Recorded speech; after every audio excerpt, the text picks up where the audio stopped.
Welcome to the DraftKings Daily Trot. I'm Jason Gilbo, JGilbo11. With me is Russell Clay at Russell J. Clay. Go on position by position. Nobody can see you, Russell, when you do that type of stuff. But do you want to take over and do a little wave for the crowd? Hello, everyone. We're going position by position here and looking at DraftKings and our top cash game value, GBP plays for the night. And definitely another night of should be some offenses in really good spots. Yeah. Yet again. Definitely. And it's just depending on a lot of this lineup construction is going to depend on what stack you're looking at, because I think this is a really important stacking night, as it is most nights, but especially tonight because of Coors and because you just need such a high output from a solid group, you know? Yeah, definitely. And we touched on our favorite pitchers on the pitcher pod, but just kind of run over Lester, kind of our top arm of the night, cash game wise. And then we were also looking at Conley, Whistler, Gossman, Smiley, kind of those names in GPPs. Lots of guys in the 7K range that and obviously Gossman in that low 8 range that could really help you out for tournaments tonight. Yeah, definitely. And looking behind the dish tonight, obviously the Coors game kind of inflates some of these salaries, but Wellington Castillo against a lefty, I think, once again, if you're rolling with the Diamondback stack, it's expensive, but Castillo, a guy at 4,700, cruising 382 in the last 10 games there, and you like him against the lefty, you like him in Coors, but you don't like the price tag. So I think he's kind of a guy who just fits in only if I'm rolling with the full stack. Coors stack works better tonight, though, with some of those options we mentioned, though. So he might be more in play than he even was yesterday. So I think in terms of roster construction, if you're throwing 2 7K pitchers out there, you'll probably be able to fit in a decent Coors stack here. Yeah, definitely. And as you mentioned, I think we were playing around with some guys, and you end up getting 43, 400 left over, which Castillo can fit right in there. Definitely. Going cheaper, I think a guy like Brian McCann, who comes in about 1,100 cheaper at home against Medlin, is kind of your interesting play. Yes, he's been less consistent, but you are saving some cash behind the dish here. He's in a great spot as well, hitting in Yankee Stadium. Yeah, no, love that spot for him and love sort of his new spot in the batting order, basically. So he's going to be a value as long as he's under that 38 to 4K range. So I like him tonight. Vote against O'Sullivan. I think the A stack definitely in play tonight. They're all still relatively cheap. They're a little more expensive because it's O'Sullivan, but I think that's an interesting avenue to go, and then maybe go with some of the higher priced pitchers. Yeah, definitely. I think Vogue's going to be pretty low owned too. So if you want to get some exposure, to someone who's going to be relatively cheap and still low owned, Vogue's the guy. Especially with Posey right there. I know it's a poor ballpark, and with Posey kind of struggling of late, he should be a little bit lower owned. But 3,600 against the lefty, I mean, the guy's still Buster Posey. You take that track record any day. Yeah, even AT&T. Absolutely. Yeah, I'm with you on that. That's a good value. So. Going lower, JT Realmuto. We absolutely last night, if you missed it, his home was called back because he overran his teammate. That's some like 5th grade gym class type of stuff right there. Even they know better, I think. I mean, that's I don't know, but he 3,100 in a spot against Zach Davies, certainly about as low as I'll go. At catcher tonight. And hey, when you see your player's name next to the opposing starter Matt Cain, Russell Martin, baby, try to get those Toronto stacks in there. He's one of the cheaper bats in that lineup, so maybe look at that if you're doing a full Toronto stack. Other than that, not really in play, but if you're looking for that specifically, I think you can look at that as a reasonable option. Yeah, definitely. And first base here, you got Paul Goldschmidt going up against the lefty in Coors, Chris Russin. This doesn't look good for Russin. 367 WAR allowed, 1.09 home runs per 9 to right-handed bats. Goldie expensive, 5,600. But there's not much below at first base that I'm entirely inclined to pay down for. If I can fit him in, I'll be fine. I'm not going to necessarily force him into my lineups. Yeah, I mean, you can get a little bit of savings with Abreu we were talking about Ortiz and Hanley, who come in about 1,000 cheaper. That's a large price tag.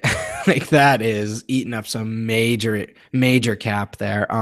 As we mentioned, while we were talking before the show about Goldschmidt, he just kind of chugged to that 20 points last night. It wasn't like one thing; it was like 7 or 8 different things. So I mean, he's got that upside, and he's obviously got home run power that he just hasn't shown yet this year, really. So I think he is worth the upside, but again, it's kind of tough to fit him in if you're looking for strong values everywhere else, you know?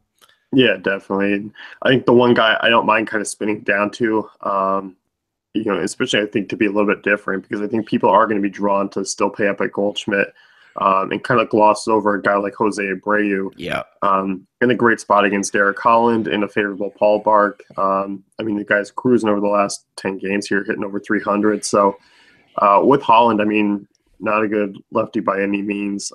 Fairly average, 330 WOBA allowed. Abreu certainly in play. I'm not totally in love with the price tag, but in comparison to a guy like Goldschmidt, it does come a little bit cheaper. Right, and he's that contrarian pivot you look for in a tournament that if Goldschmidt goes 0 for 3 with a walk and Abreu hits a homer, that's like a huge advantage at a low ownership percentage. So for tournaments, absolutely.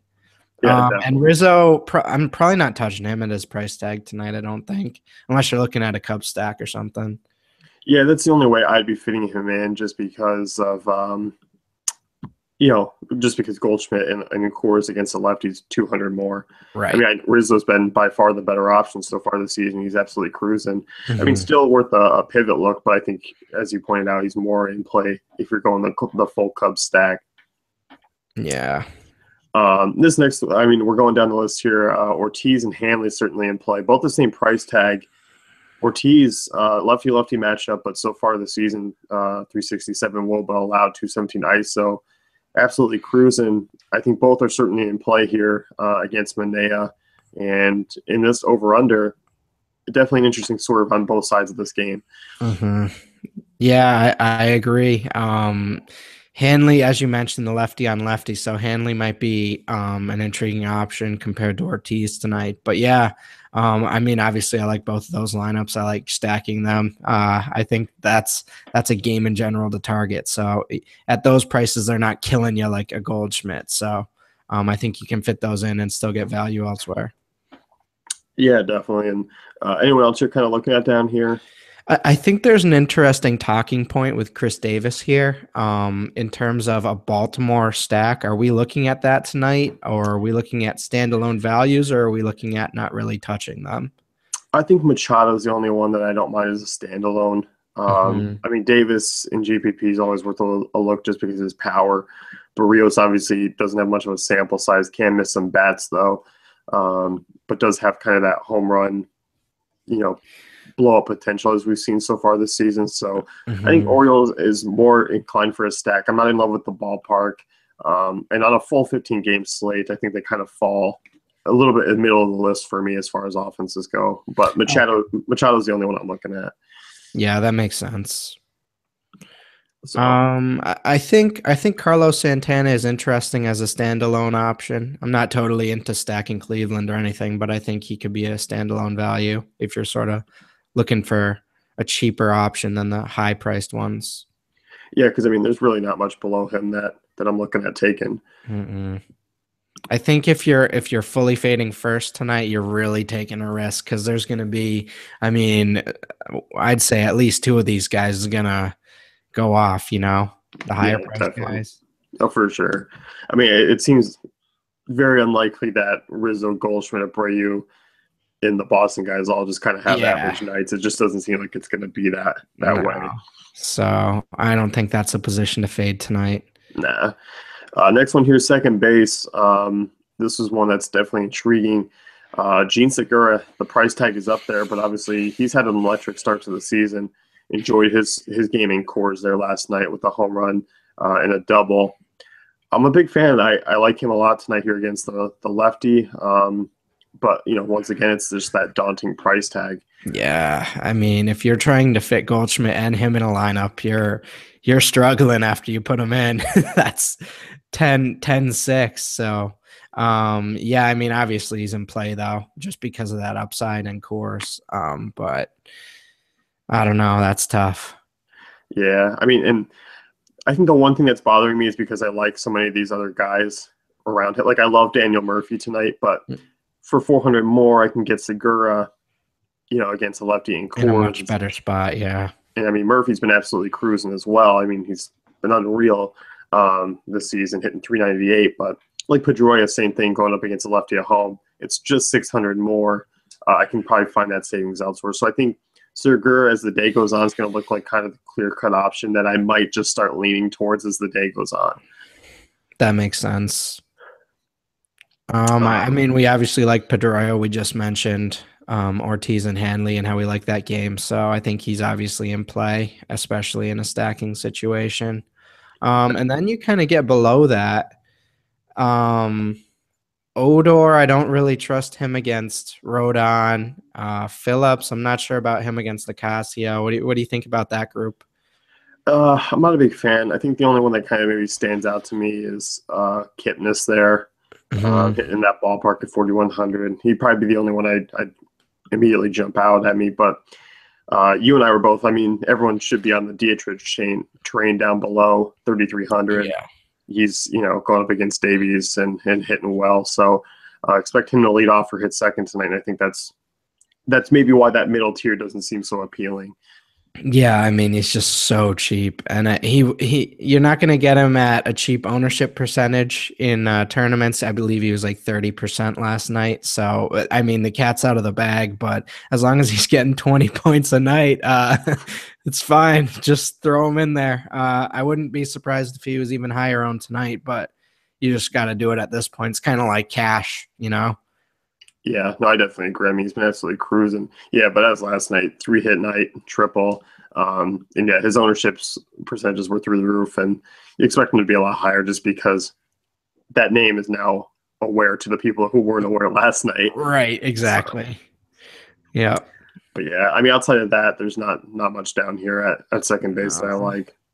Definitely not. Third base, kind of a tricky position tonight, I feel like.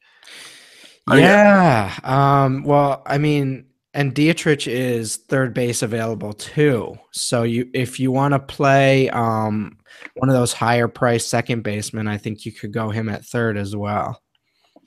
Yeah, I definitely agree. And I think it's a situation here where you might be able to pay down and grab Segura and then, put Dietrich at third. I don't have any problem with that. Because I mean, I'm looking at Arenado. I think the price tag 5,500 out of that game, he's not my favorite option. I mean, I like him a lot, but I just think I'd rather pay Goldschmidt. I'd rather pay for some of the outfielders that can really exploit De La Rosa's struggles with lefties. And I like Machado and Frazier for a little bit cheaper. I think they're in good spots as well. So it's going to be one of those things where I can't see myself having a lot of shares unless he's a stack guy. And then, I'm with you on that analysis. And then you have the Cubs sort of like at first base where Chris Bryant's 4,700. And it's like, I'm not really going in that direction tonight, but Cub stack could always hit big in a tournament. So I wouldn't totally count it out and just sift by it either. I think especially for tournaments, if you're making multiple lineups, that should definitely be one you make just to be contrarian. Yeah, definitely. And if you wanted to, you could have the all third base roster. And by what I mean is you can roster Arenado at third base, Machado at shortstop, and Bryant in the outfield. And you could just roll a third base roster. And oh, wow. Third base stack. Yeah, there you go. I'll put my PayPal in the comment section if that hits for you tonight. And then Drury at outfield. Yeah. So that there you go. You could definitely do some stuff there. That's funny. Frazier coming off a big night here, 2 home runs, 6 RBIs. Going up against Holland. Another good matchup tonight. Yeah, I mean, I'll definitely be heading back to the well in some lineups there. I think he's certainly in play. I don't think his ownership's actually going to be that high. I mean, I could be wrong, but I still think people are still going to be paying up or paying down, just because Frazier's kind of been boom or bust so far this season. So Mm-hmm. he'll be one of the 2 homer guys where I don't expect a lot of people to jump on the wagon here. Yeah, he's wedged between 5 or 6 guys that are just they're going to keep his ownership percentage down. Machado, Donaldson, Wright, Arenado, they're just going to keep his ownership down. So, yeah, I'm with you. Yeah, and then you got Brandon Drury down there, 4,300. So you're saving some cash and getting a Coors guy. He's one of the value Coors guys in consideration of the other price tag. So it's kind of like, it should be a pretty balanced approach as far as ownership goes across the board at the hot corner. Right. So looking down low, anyone you can really on. I know Dietrich, as we mentioned, still there at 3,300. Yeah. Still at the hot corner. But if you're not doing that, it's tough because it's tough to pay down here either, Yeah, I think it just depends on what I do at second base. If I use, I'm using Dietrich in one way or another. It's just figuring out what spot that is. But right, there's a lot of options, and the fact that I can play Machado at shortstop kind of makes things that throws a wrench into the process as well. But overall, I'm not really a big fan of kind of everyone below. I don't like Longoria facing a lefty, but in Safeco, I'm not a big fan. But he'd probably be about as low as I go. He intrigued me when I brushed by him. I think it's a decent matchup for him, but I'm not sure he has the upside you would need to pay 4K for someone, and then I don't think it's going to be enough because it's not like you're paying down. It's not like it's a huge value. It is compared to those other guys, but it's not really a value. So if he was 3,500, I'd be much more in on him. And plus, you have Drury right there. Right. At 300. I guess there's one other name, Martin Prado, 36. He'd probably be the other one I'd take a look at. Hitting over 400 of late. Right. Yeah. I like that Marlins team again tonight. I think they're super values, and we'll talk about the other guy in a minute. Yeah, definitely. Moving over to shortstop here, you have your Trevor Story coming off a very solid game. Once again, I'm in the similar lines of him and Arenado, where I'm more inclined to take the lefties from the Colorado side tonight. But once again, if I'm working a Colorado stack, he's going to be in it. Yeah. You have to try to get some lineups with these higher priced Coors bats in there. You just have to. If you're playing tournaments, the payoff's so huge, even at that price. But it's tough. And especially to fit him and or an Arenado in there. I mean, you're asking for it. Yeah, the one guy we were coming off of him for was Bogarts, facing the lefty at home. That's probably our favorite option. Still pricey. I was hoping he'd be a little bit cheaper, but obviously the way Bogarts is swinging the bat this year at home, that run total, I have no problem stepping down a little bit and going with him. Right. Yeah. Correa's in play for me as sort of a standalone guy. I'm not too worried about a Bauer for him. Anyone else you're looking at in that range? You mentioned you'd like Rollins if he was a little cheaper. If Rollins was cheaper, like 1,000 cheaper. I like him a little more just because he's hitting second in that lineup. Right. He doesn't have to do much. Like you're kind of looking at him as for salary relief. The one guy I don't mind is Addison Russell tonight. He's got 3 2-hit games over the last 4 coming around.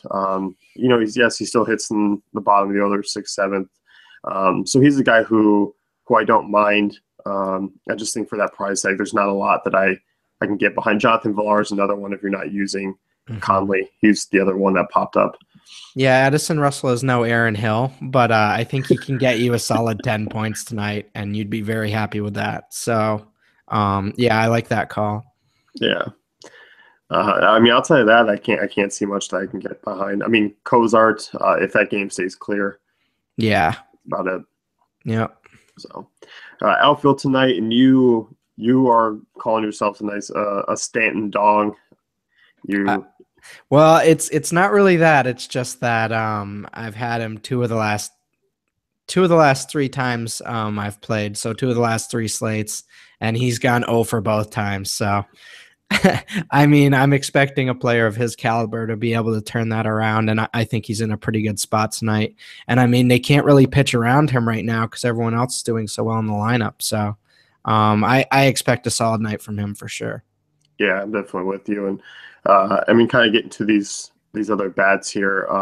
One guy who, if you want to swerve off of Mookie Betts facing the lefty, the lefty there at Fenway, but obviously Carlos Gonzalez, Charlie Blackmon, Jordan Parra.